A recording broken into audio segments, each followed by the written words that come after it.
Salam uşaqlar. Salam. Uşaqlar, sinif yoldaşınız Yusuflu Rüqayyə Aslan qızı 26 oktyabr 2025 tarixində Yeni Şəfəq Tədris Mərkəzi tərəfindən keçirilən bilik yarışında 500 bal toplayaraq Qaradağ rayonu üzrə birinci yeri tutmuşdur. Mən sizin alqışlarınızla Rüqayyəni bura dəvət edirəm.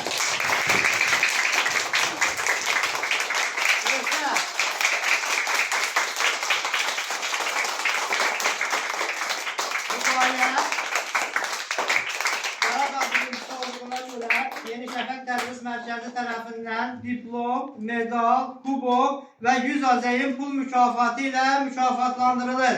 Və sizlərin huzurunda mən Rüqayyənin mükafatlarını təqdim edirəm.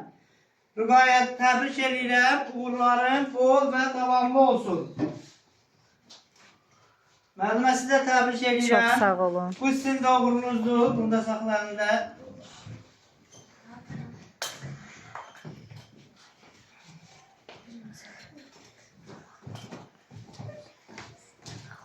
Burada Rüqayyə qızımızın pul mükafatı.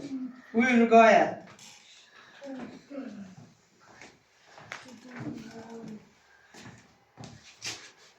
Alqışlayırıq Rüqayyəni.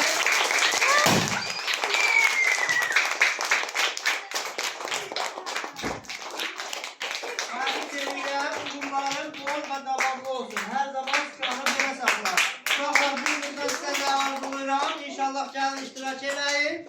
İnşallah sizə də qismət bular.